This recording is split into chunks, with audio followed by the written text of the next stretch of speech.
नमस्कार विद्यार्थी मित्रांनो. टी-वाय-बी-एसाठी एस-पॉरचा जो विषय आहे, त्या विषयासाठी स्टॅटिस्टिक्स हा एक भाग आहे. तो 20 मार्काचा आहे. याआधी आपण लेक्चर घेतलेलं आहे.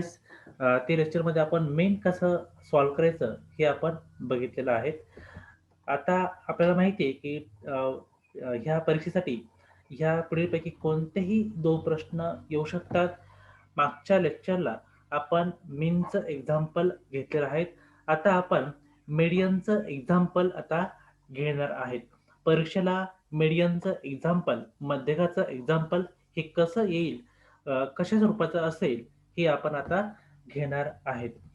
सो आता लक्षात घ्या, की मीडियनसाठी किंवा मध्यकासाठी ह्या प्रकारचा टेबलचं स्वरूप असेल, तर ह्या ठिकाणी आपण काय करायचं आहे, की सर्वात प्रथम आपण n हे कॅल्क्युलेट करायचं आहे. तो n किती आहे बघा, 5 अधिक 7 बरोबर आपले 12 होतात. 12 प्लस 8 आपले 20 होतात. 20 अन् 6 26, 26 अन् 4 30 असे एकूण असे 30 होतात. सो आता ह्या ठिकाणी Fची जी टोटल जी आहे ती आपली 30 आलेली आहेत. आता मीडियन काढण्यासाठी जो पुढचा टेबलमधला जो पुढचा एक कॉलम असेल, तो सी-एफ असेल. सी-एफचा अर्थ काय? Cumulative frequency. ही जी फ्रिक्वेन्सी आपण ह्या 4 पासून वरती ही बेरीज करत जायचं आहे. सो आपण 4 जो आहेत ना, ही जी संख्या 4 आहे, ती आपण ॲज इट इज आपण ठेवणार आहेत. 4 नंतर आपण ती संख्या 6 मध्ये आपण ॲड करणार आणि ती 6 मध्ये ॲड जर केली, तर आपलं उत्तर 10 येईल. 10 ही संख्या आहे, ती आपण 8 मध्ये ॲड करायची आहे. आपलं उत्तर 18 येईल. 18 नंतर ही 18 जी संख्या आहे, ती 7 मध्ये आपण ॲड करायची. 18 आणि 7 आपलं उत्तर येईल 25 आणि 25 ही संख्या जी आहे, ती 5 मध्ये ॲड करायची आणि आपलं उत्तर येईल 30. असा हा सी-एफचा ह्या ठिकाणी कॉलम असेल. आता बघा, की मीडियनचा जो फॉर्म्युला आहे, तो फॉर्म्युला असा आहे, median is equal to lower limit plus N upon 2 minus CF divided by F into I. ठीक आहे. या कॉलमला आपण काय करायचं आहे, या बाजूला आपण ब्रॅकेट करायचं आहे. आता या ठिकाणी जर बघितलं, की आधी काय करायचंय, एन अपॉन 2 आपण काढायचं आहे. आता एन अपॉन 2 ची जी व्हॅल्यू आहेत बघा, एन ची व्हॅल्यू काय आहे? 30 आहे. सो 30 भागिले 2 आपण आधी करून घ्यायचं आहे. सो 30 भागिले 2 आपलं उत्तर येते 15. सो आता 15 ही जी संख्या आहे, ती संख्या सी-एफ या कॉलममध्ये कोणत्या 2 संख्येच्या मध्ये येते आहेत, ही आपण पाहायची आहे. सो ही 15 ही संख्या या 2 कॉलमच्या मध्ये येते आहेत. सो ती संख्या आहे 10 आणि 18 बरोबर. ती त्यापैकी जी लहान संख्या आहे 10 ते 18 यापैकी जी लहान संख्या आहे त्याला आपण काय करायचं, लगेच आपण सर्कल करून ठेवायचं आहे. त्यानंतर 18 संख्येच्या समोर जी फ्रिक्वेन्सी कॉलममध्ये जो 8 आहेत ना, तिला आपण लगेच सर्कल करून ठेवायचं आहे. म्हणजे आपला या ठिकाणी बघा 15 ही संख्या आहे ना, 15 ही संख्या सी-एफ या कॉलममध्ये 10 ते 18 मध्ये सापडली आणि त्या 10ला आपण लगेच सर्कल केलं. नंतर 18 संख्येसमोरील ही जी संख्या आहे, त्याला आपण लगेच सर्कल केलं आहे. सो आता आता काय करायचं आपण, की अ, 10 ही जी संख्या आहे, ती संख्या कोणत्या कॉलम मधली आहेत किंवा त्या कॉलमचं नाव काय आहे? सो साहजिकच आहे त्या कॉलमचं नाव आहे सी-एफ बरोबर. त्या कॉलमचं नाव काय आहे? सी-एफ आहे. So CF is equal to 10 बरोबर.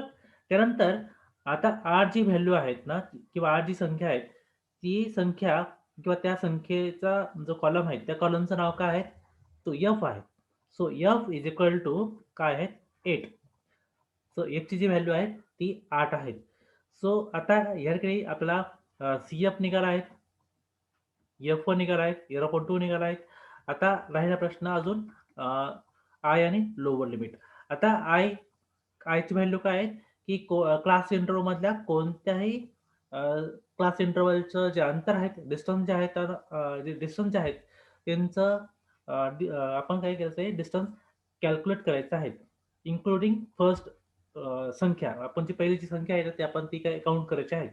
मग 20 ते 24 घ्या किंवा 0 ते 4 घ्या, कोणती घ्या. त्यामधील अंतर आपण मोजायचं आहे. समजा तुम्ही 0 ते 4 घेतलं, तर 0 सहित 4 पर्यंत आपण मोजत जायचं आहे. तर 0 ठीक आहे. 0, 1, 2, 3 आणि 4. सो टोटल ज्या संख्या बघा आपल्या या ठिकाणी, ही टोटल संख्या 5 आहे. So I is equal to 5. ठीक आहे. तर हे आपलं या ठिकाणी क्लिअर होत आहे. आता या फॉर्म्युल्यामधल्या जवळपास सगळ्या किमती निघालेल्या आहेत. फक्त L that is lower limit आपलं बाकी आहे. आता लोवर लिमिट कसं काढायचं लक्षात घ्या. आता आपण ज्या 2 संख्येला आपण सर्कल केलंय 10 आणि 8 बरोबर. आता 10 संख्येसमोरील जो क्लास इंटरव्हल आहेत ना, कोणता आहे? 5 ते 9 आहेत. ठीक आहे. आणि 8 संख्येसमोरील क्लास इंटरव्हल जो आहे तो 10 ते 14 आहे. आता ह्या क्लास इंटरव्हलमधील जी लहान संख्या आहे 10 आहे, बरोबर? आणि ह्या क्लास इंटरव्हलमधील जी मोठी संख्या जी आहे ती 9 आहे. सो 9 आणि 10 ची बेरीज करून आपण त्याला 2 ने भागायचं आहे. मग आपलं उत्तर येईल 9.5 येईल. ठीक आहे. असं तुमचं उत्तर यामध्ये येऊ शकतं. आणि जर सिंपल मेथड जर सांगितली झाली, तर या ठिकाणी आपण 10 जी संख्या आहे, 10 संख्येसमोरील अ, जो 5 ते 9 जी क्लास इंटरव्हल आहेत ना, त्या क्लास इंटरव्हलमधील जे 9 व्हॅल्यू आहेत, त्या 9 ला फक्त काय करायचं तुम्ही 0.5 ॲड करायचे आहेत. जस्ट काय करायचंय 9 ला फक्त 9.5 ॲड करायचंय. बाकी काही करायचं नाही. तुम्हाला अ, हे कसं आलं हे तुम्हाला एकदा समजलं, की बाकीचं आपलं हे सॉल्व्ह करायचं गरज पडत नाही त्यामध्ये. ॲक्चुअली ती 9.5 हे असं लॉजिकली उत्तर आलेलं आहे. पण 9 आणि 10 ची बेरीज करायची आहे. त्याला भागिले 2 करायचं आहे. 9 आणि 10 ची बेरीज करून त्याला भागिले 2 करायचं आहे यामध्ये. तरच आपलं उत्तर 9.5 येईल. पण लॉजिकली जर आपण बघितलं 10 संख्येसमोरील आपण काय करायचंय, ही जी 9 संख्या आहेत, मोठी संख्या जी आहेत या क्लास सेंटरमधली, ही जी मोठी संख्या आहेत ना, त्या संख्येला फक्त काय करायचंय 0.5 ॲड करायचं आहे. आपलं उत्तर डायरेक्टली येऊन जाईल. सो आता आपण या ठिकाणी 9.5 केलंय. समजा या ठिकाणी आपण ते सर्कल वेगळ्याच ठिकाणी केलं असतं, आपलं वेगळं उत्तर असतं. ठीक आहे. हे तुम्ही लक्षात घ्या. सगळं डिपेंड आहे काय आहे, की L/2 ची जी व्हॅल्यू निघते ना, त्यावर सगळं डिपेंड आहे. तुमचं जे उत्तर काय, लोवर लिमिटचं उत्तर काय येईल. ठीक आहे. तर तुम्ही हे या ठिकाणी लक्षात घ्यायचं आहे. सो आता मीडियनचा फॉर्म्युला या ठिकाणी मी पुन्हा मांडतो. Median is equal to lower limit plus N/2 minus CF divided by F ठीक आहे इंटू आय. हे आपलं फॉर्म्युला यामध्ये आहे. लोअर लिमिट काय आहे आपलं 9.5 आहे त्यामध्ये प्लस N/2 किती आपला N/2 आपला 15 आहे त्यामध्ये. ठीक आहे. 15 मायनस CF किती आपला तर 10 आहे यामध्ये. त्यानंतर F किती आहे या फॉर्म्युलाप्रमाणे F आपला किती आहे जर आपण केलं तर 8 आहे आपला. ठीक आहे. सो या ठिकाणी 8 येईल इंटू आय किती आपला तर तो 5 आहे. सो हे तुम्ही सगळं हे सॉल्व्ह करायचं आहे.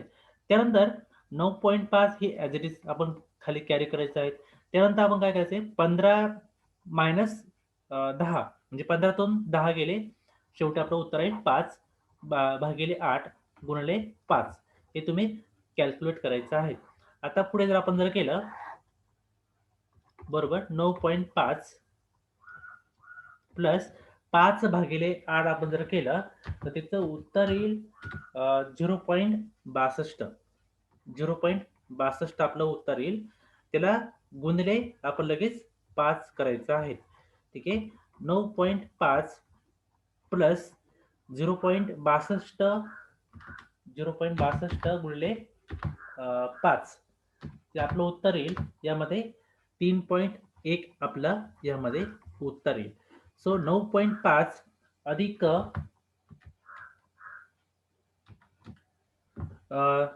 3.1 जर आपण कॅल्क्युलेट केलं तर आपलं 12.6 असं आपलं उत्तर येईल. हे आपलं असेल मीडियन. ठीक आहे. हे आपलं मीडियन असेल. सो तुमचं जे मीडियन आहे बघा म्हणजे उत्तर जे फायनल आहे हे सगळं काही डिपेंड ऑन N/2 वर असेल बघा. N/2 म्हणजे काय 30/2 आपलं जे उत्तर आले 15 आलेलं आहे. सो 15 ही संख्या आपण काय करायचं CF या कॉलममध्ये कोणत्या दोन संख्येच्या मध्ये येते हे आपण बघितलं. काय आलं होतं ते म्हणजे 10 ते 18 या दोन संख्येच्या मध्ये येते. त्यापैकी लहान संख्येला आपण लगेच सर्कल केलं. त्यापैकी मोठ्या संख्येसमोरील ह्या डाव्या साईडचा जो कॉलम आहे, तर आपण त्याला लगेच सर्कल केलं. मग ज्याला आपण सर्कल केलंय त्या कॉलमचं नाव काय आहे? सी-एफ आहे. 8ला सर्कल केलंय त्या कॉलमचं नाव काय? एफ आहे. आपल्या त्या व्हॅल्यू लगेच या ठिकाणी निघालेल्या आहेत.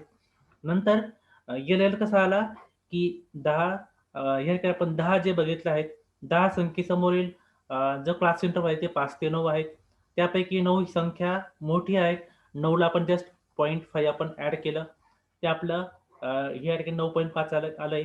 बाकी आपल्या फॉर्म्युल्यामध्ये सगळ्या किमती यामध्ये निघालेल्या आहेत आणि सगळ्या किमती आपण यामध्ये टाकून आपण शेवटी उत्तर काढले. ते आपलं या ठिकाणी 12.6 आलेलं आहे. ठीक आहे. मी आशा करतो तुम्हाला हे एक्झाम्पल समजलं असेल. धन्यवाद. या ठिकाणी आपण